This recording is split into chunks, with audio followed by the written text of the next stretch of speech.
Ya. Baik, bismillahirrahmanirrahim. Assalamualaikum warahmatullahi wabarakatuh. Berjumpa kembali dengan saya Fitrianto di channel Pendidik Mahasiswa. Untuk pertemuan kali ini atau di video kali ini saya akan membahas mengenai materi apa yang sudah saya sampaikan di kelas, yaitu terkait dengan pertemuan ke-9 membahas terkait dengan teori konsumsi. Apa sih yang disebut dengan teori konsumsi, Pak? Ya. Sebelum kita bahas secara lebih lanjut, maka kegiatan konsumsi adalah salah satu dari kegiatan ekonomi, yaitu adalah produksi, konsumsi, dan distribusi. Konsumsi sendiri dapat dibagi, kalau kita berbicara di ekonomi makro, konsumsi dapat dibagi menjadi dua, ada konsumsi rumah tangga, yang kedua adalah konsumsi pemerintah. Faktor utama yang mempengaruhi tingkat konsumsi masyarakat adalah pendapatan. Konsumsi rumah tangga dengan tingkat pendapatan ya, biasanya berhubungan dengan secara positif. Semakin tinggi pendapatan, semakin tinggi konsumsi. Hubungan konsumsi dengan pendapatan dapat ditulis sebagai berikut. C itu adalah konsumsi sama dengan fungsi dari pendapatan. F itu adalah fungsi, Y ini adalah pendapatan. Pendapatannya apa, Pak? Biasanya adalah pendapatan disposable. Pendapatan yang sudah dikurangi dengan pajak. Kita lanjut ke slide berikutnya. Teori konsumsi menurut John Maynard Keynes, ya, Keynesian Consumption Model, hubungan pendapatan disposable dan konsumsi. Saya ulangi, pendapatan disposable adalah pendapatan yang sudah dikurangi dengan pajak.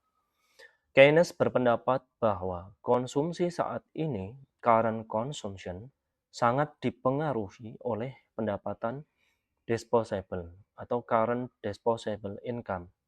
Menurut Keynes, ada batasan konsumsi minimal yang tidak tergantung pada tingkat pendapatan. Artinya, misalnya tidak mempunyai pendapatan, maka tetap harus melakukan konsumsi. Nah, ini yang di, ini yang disebut dengan konsumsi autonomous, autonomous consumption. Jika pendapatan disposable naik, maka konsumsi juga akan naik. Hanya saja peningkatan konsumsi tidak sebesar dengan peningkatan pendapatan disposable. Ya, peningkatan pendapatannya 1.000. Misalnya konsumsinya biasanya tidak akan melebihi dari tingkat pendapatan. Misalnya pendapatannya naik jadi 1.000, ya, 1.000, 1.000, 1.000, tapi konsumsinya hanya naik 800, 800, 800 atau di bawahnya. Nah, sehingga fungsi rumus dari konsumsi dapat ditulis C sama dengan konsumsi otonomus atau C0 ditambah pendapatan disposable atau YD. Hubungan antara pendapatan disposable dengan konsumsi dapat Anda lihat seperti tabel yang ada di slide.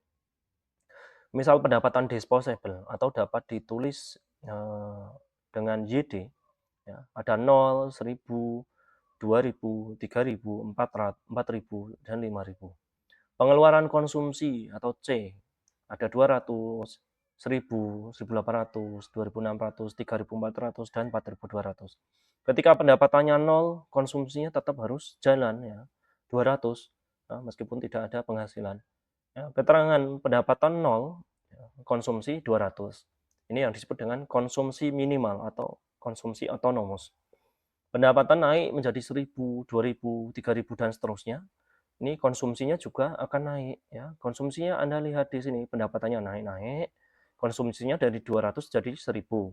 Dari 1.000 jadi 1.800, 2.600, dan seterusnya. Kenaikan konsumsi karena pendapatan juga naik. Besarnya konsumsi ya, besarnya konsumsi ya, Anda di sini dapat lihat 200 ke 1.800, 1.000 ke 1.800, 800, 1.800 ke 2.600, 800. Besarnya konsumsi tidak sebesar tambahan pendapatan. Tambahan pendapatan maksudnya bagaimana? Dari 0 jadi 1.000, berarti 1.000. 1.000 ke 2.000, 1.000. Nah, ini kan 1.000 nih. Nah, tambahnya pendapatan 1.000, tambahnya konsumsi, perubahannya konsumsi hanya 800. Pendapatan 1.000 di sini, YD 1.000, adalah pendapatan minimal agar dapat memenuhi konsumsi. Ya. Konsumsinya juga 1.000, khusus yang di 1.000 ini.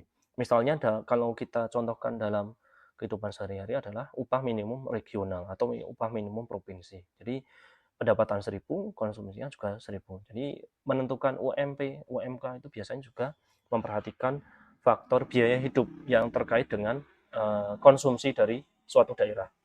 Kita lanjut ke slide berikutnya. Berbicara mengenai teori konsumsi, ya, yang sudah saya jelaskan di beberapa slide tadi, ya, menurut ahli ekonomi makro, ada beberapa istilah yang perlu diketahui dari teman-teman semuanya. Yang pertama terkait dengan kecondongan mengkonsumsi. Kecondongan mengkonsumsi marginal, ya, atau marginal propensity to consume, atau dapat disingkat MPC, adalah perbandingan di antara penambahan konsumsi, perubahan konsumsi, penambahan konsumsi, ya, dengan penambahan pendapatan disposable, delta YD. Sehingga untuk mencari MPC atau kecondongan mengkonsumsi marginal dapat dicari dengan cara membagi antara delta C, ya, perubahan konsumsi, penambahan konsumsi, dibagi dengan penambahan pendapatan. Ini akan ketemu MPC, konsumsi marginal. Kemudian kurva konsumsi dengan MPC dapat digambarkan seperti kurva berikut ini. Ya, bisa Anda baca di buku ataupun dari referensi yang lain. Saya tidak akan berlama-lama di sini. Keterangannya apa sih Pak dari kurva-kurva tadi? Ya, secara singkatnya, secara sederhananya dapat saya simpulkan bahwasanya di negara maju, ya, misalnya yang pendapatan per kapitanya tinggi, porsi pertambahan pendapatan yang digunakan untuk konsumsi semakin berkurang. Meskipun secara logika pendapatan naik juga konsumsi naik. Tapi kan di negara maju ya, antara pendapatan dengan konsumsi itu kan biasanya lebih tinggi pendapatannya. Misalnya pendapatannya tinggi banget ya. Di Eropa misalnya gajinya sampai 70 juta rupiah per bulan. Biaya hidupnya juga tinggi sih ya. Misalnya 25 juta. Berarti masih bisa nabung 45 juta. Ya, 45 juta ini kan udah lebih dari cukup untuk makan katakanlah. Nah, porsi pertambahan pendapatan yang digunakan untuk konsumsi semakin berkurang. Nah, beda dengan negara berkembang. Negara berkembang pendapatan per kapitanya udah kecil, katakanlah di Indonesia rata-rata 3 juta, 4 juta, per bulannya juga bisa menghabiskan konsumsi 3 sampai 4 juta sehingga habis untuk konsumsi. Ya, tidak bisa untuk nabung. Beda dengan negara maju, pendapatannya tinggi, konsumsinya juga lumayan tinggi karena biaya hidupnya juga tinggi, tapi kecondongannya untuk mengkonsumsi juga semakin berkurang karena masih sisa banyak. Sisa banyaknya ini digunakan untuk menabung biasanya. Kemampuan menabung meningkat di negara maju sehingga akan mendorong kemampuan ekonomi dalam negeri untuk menyediakan dana investasi. Dana investasi untuk pembangunan ekonomi juga meningkat. Kita lihat bahwasanya di negara-negara maju ya, pembangunannya juga bagus dibandingkan negara berkembang seperti Indonesia karena pendapatannya tinggi, ya, kecondongan untuk mengkonsumsi berkurang, ya, sisanya dibuat untuk tabung. Tapi kalau di negara berkembang, negara miskin, ya, dapat pendapatan, ya, kebanyakan habis untuk konsumsi, tidak bisa untuk nabung. Nah ini perbedaan antara negara maju dengan negara miskin. Sehingga untuk membangun pun di negara maju juga akan kesulitan. Ya, tidak ada istilahnya dana investasi yang cukup. Sehingga negara-negara miskin kan banyak yang utang untuk membangun negaranya. Nah, ini kan bedanya dari negara maju dengan negara miskin. Pernah ada istilah di zaman Orde Baru, Anda menabung sama dengan ikut membangun negara. Berarti teori ekonomi terkait konsumsi ini bisa dikatakan benar. Nabung ya, kalau nabungnya tinggi berarti kemampuan untuk membangun negara juga bisa tinggi pula. Ya, kalau pendapatannya rendah berarti kemungkinan untuk nabung juga akan kecil. Maka ini yang terjadi di negara-negara miskin. Nilai MPC negara maju, yang mana pendapatannya tinggi, cenderung lebih rendah daripada nilai MPC negara berkembang, yang pendapatannya, saya ulangi, mohon maaf, nilai MPC negara maju, pendapatan tinggi, cenderung lebih rendah daripada nilai MPC negara berkembang, yang mana yang mempunyai pendapatan per kapitanya rendah. Ya, sudah saya jelaskan tadi. Yang kedua yang perlu Anda ketahui di teori konsumsi adalah kecondongan mengkonsumsi. Ya, kecondongan mengkonsumsi rata-rata atau APC. Ya, perbandingan antara tingkat konsumsi atau C dibagi dengan pendapatan disposable. Rumusnya untuk mencari APC sama dengan C dibagi YD. YD itu adalah pendapatan disposable. Saya kira tidak sulit untuk mencari MPC dan APC. Kalau marginal propensity to consume atau kecenderungan mengkonsumsi marginal, rumusnya pakai delta. Delta C dibagi delta Y. Tapi kalau untuk menghitung APC, konsumsi rata-rata, cukup dibagi antara konsumsi dibagi YD. Kita lanjut kurva MPC dan MPC, ya. MPC dan APC bisa Anda baca di buku. Kemudian hubungan antara pendapatan disposable dengan konsumsi MPC dan APC. Di soal yang sudah saya, mohon maaf, bukan di soal, di slide sebelumnya tadi sudah saya jelaskan, sudah saya tulis antara pendapatan disposable dan konsumsi. Pendapatan disposable dari 0, 1000, 2000, dan seterusnya. Konsumsi dari 200, 1000, dan seterusnya. Nah, bagaimana untuk menghitung MPC dan APC, Pak? Ya. Untuk menghitung MPC, ya, rumusnya tadi adalah delta C dibagi delta YD. Delta C berarti selisih dari CC ini penambahannya berapa ini perubahannya. Nah, biar Anda nggak bingung, maka dicari dulu masing-masing delta dari pendapatan dan delta atau perubahan dari konsumsi.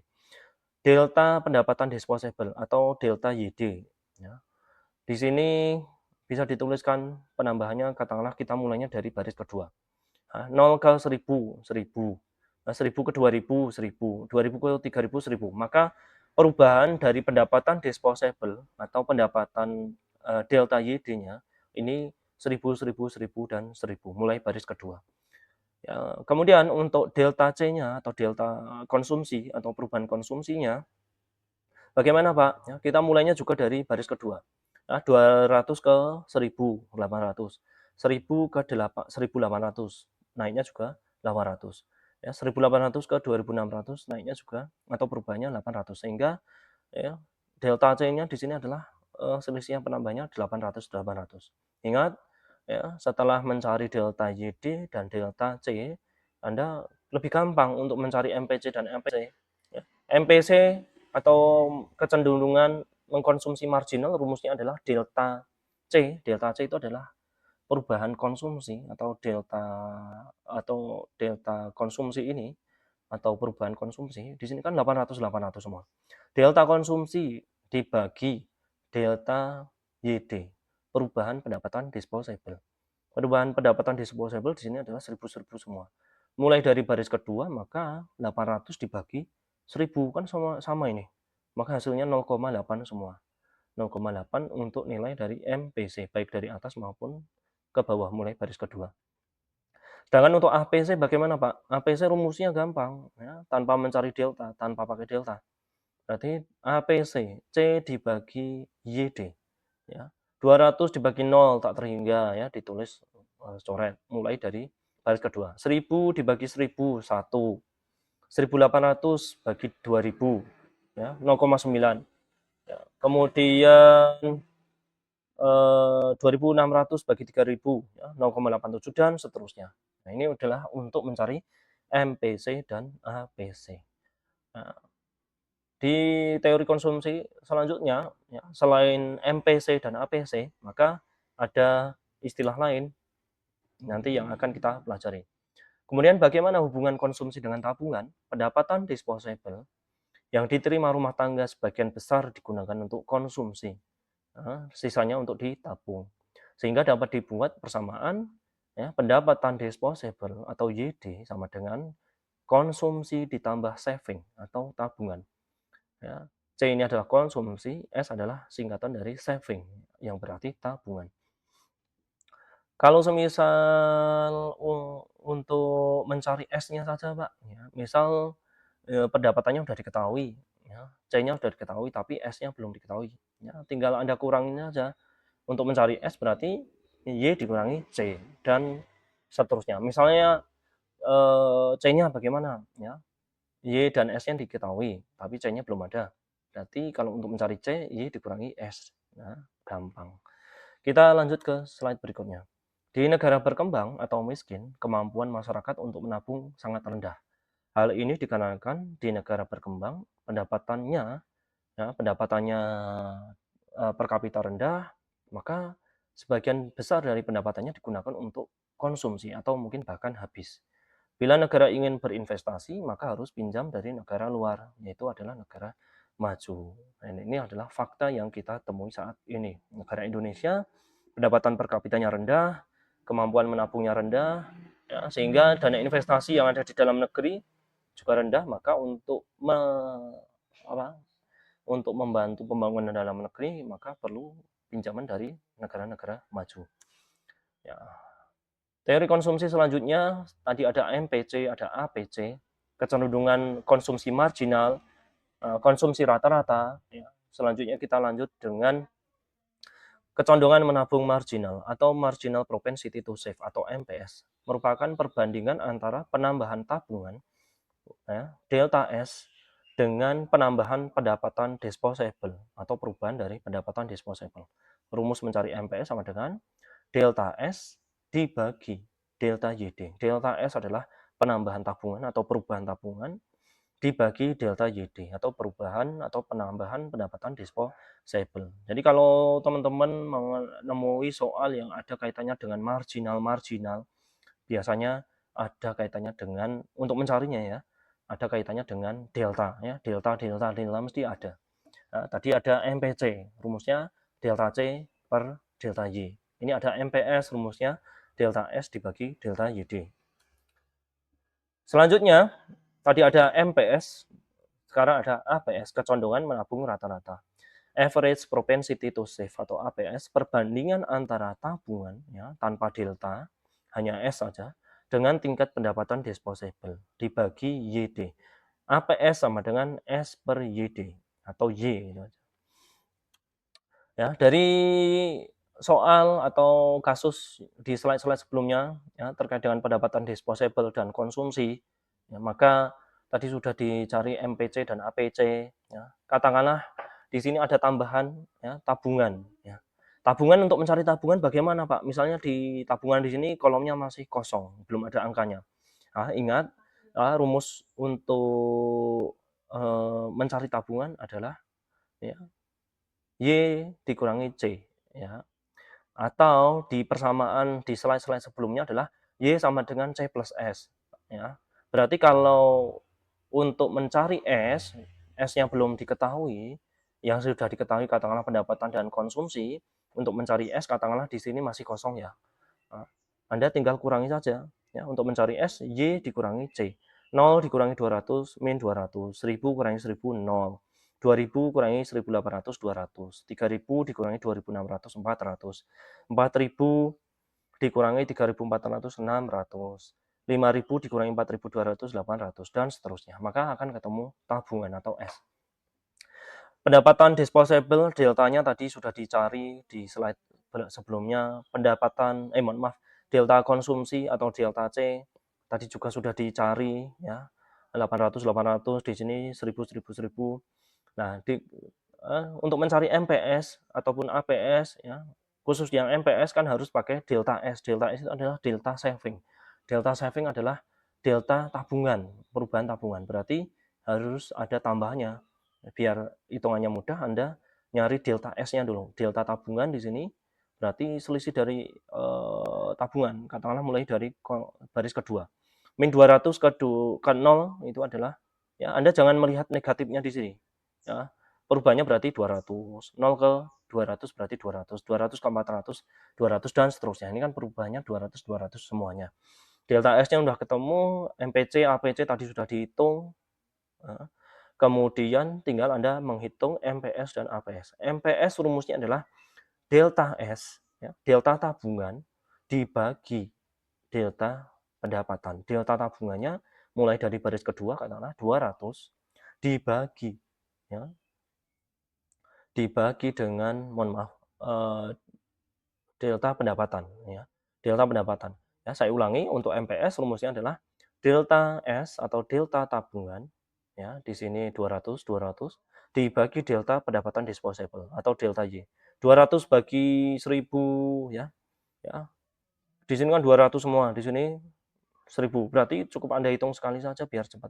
200 bagi 1000 0,2. Di sini adalah 0,2 semuanya. Lalu untuk mencari yang terakhir APS, APS untuk mencarinya adalah S per Y tanpa delta ya. S-nya di sini min 200 bagi 0 ya, tak terhingga kita coret. 0 bagi 1000, 0.